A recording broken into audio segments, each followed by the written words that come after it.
Hey guys, and welcome back to the Modelling Misfit.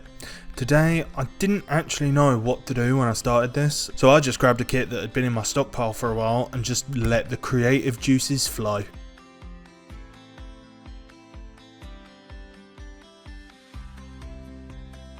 I started this Tamiya Panther tank the same as all my kits, labelling up the sprues so it's easier to see, and got to work building it.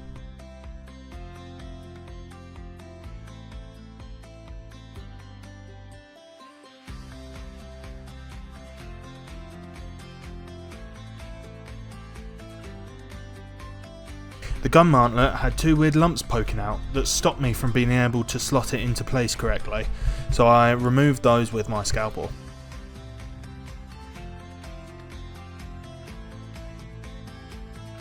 I built all these little detaily bits with not enough importance to really film them.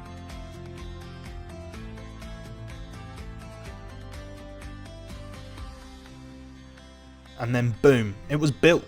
With only 2 sprues, this was built very quickly. But it was at this stage I decided I wanted this tank to have been knocked out during battle. I used the Dremel to first drill in some shots that were able to penetrate the armour.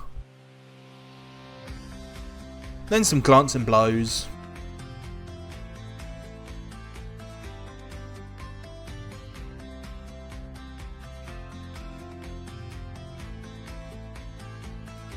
Some smaller hits.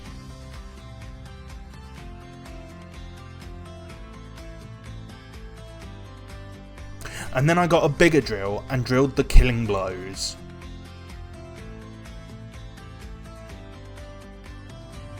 To make the impacts more realistic, you can take a scalpel and cut out plastic around the edges, simulating the spooling you get from a hit.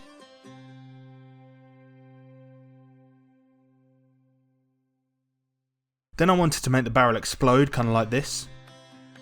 To do this, I sawed 3 lines into the barrel and used a lighter to heat up the plastic just to the point where it began to melt, and pushed it backwards, imitating the effect. With all the damage done, I took everything to be primed. Whilst the paint was drying, I turned to the figures. I wanted to have someone deceased, so I thought the commander's body and the driver's legs would go really well together. With the commander in one piece, I had to take out my Dremel and cut his legs off. Because they weren't meant to go together, I left the glue to dry while I went and painted the tank, which surprised it greatly. I experiment with the arms and which one looks the most dead. I end up using the commander's left arm and the driver's right arm.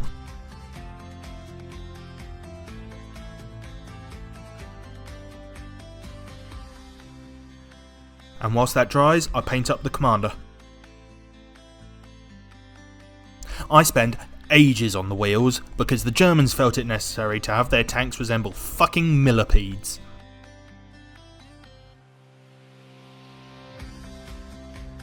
Then the finishing touches with the figure, citadel colour paint for his head and contrast paint, brown for a leather pistol holster and his headset,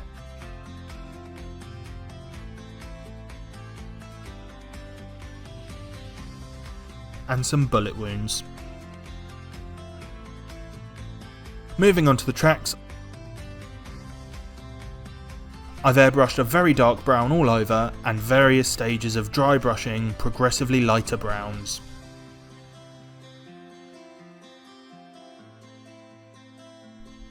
Culminating in a very light dry brushing of silver for where the tracks would experience friction.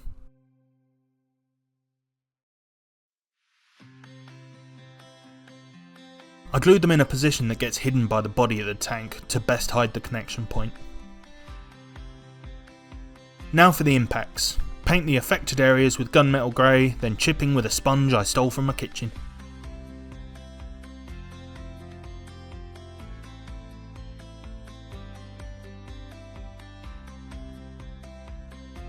With the impacts that made it through, I airbrushed burn marks that will have come out through it.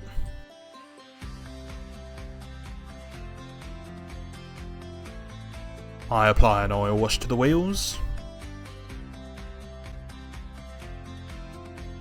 then silver to all the metallic details. Glue the 2 body pieces together and secure the commander and his gun into place. I go in with rust washes to apply a slightly rusty look to the rivets and joints.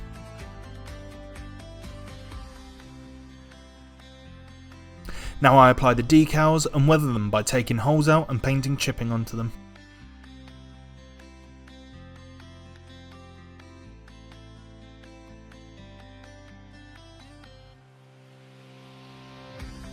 I grab a sheet of my XPF foam and turns out it's already kind of the perfect size.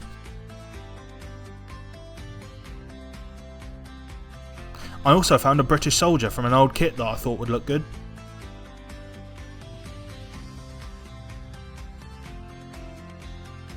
I want to build a little hut, so I measure the height of the figure and cut a whole bunch of balsa wood.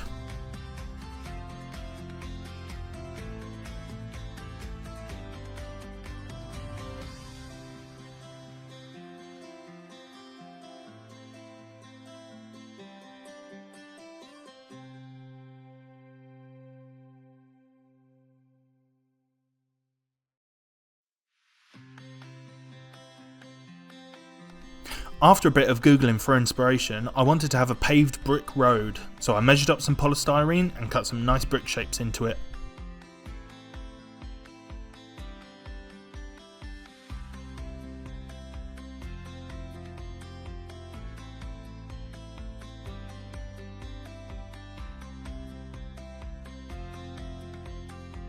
Well, that took ages. I then used the end of a deep heat tube to round off the edges.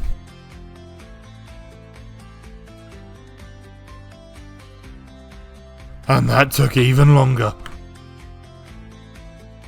I now brush a layer of Citadel Colours Eshin Grey and make multiple passes of dry brushing with different shades of grey, culminating in a very light brush of a bluish grey and a brown.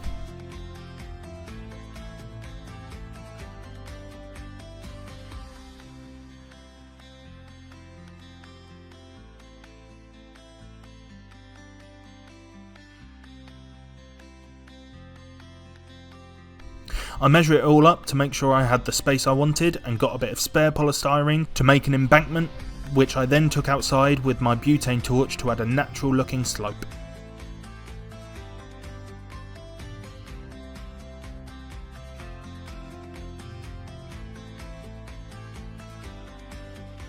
After securing the road to the foam, I lay down a layer of AK's Dark Earth terrain paste. After that's dry, I use super glue to lay down little tufts of grass, and once they're down I slather it in PVA and spread it out so that I can apply my awful flocking, and once tapped off I reapply it to the bare areas.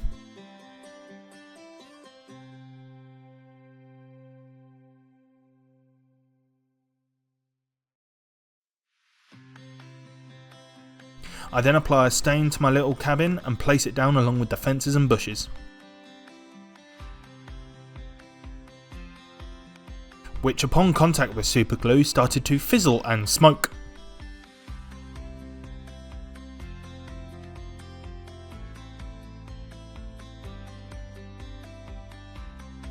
Not doing that again. I apply some terrain paste to the tracks to leave prints along the road and in places where mud would naturally collect.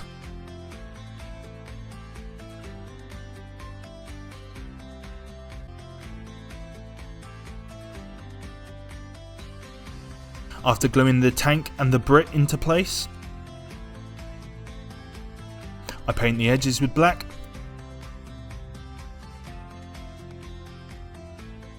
and with that I call it good.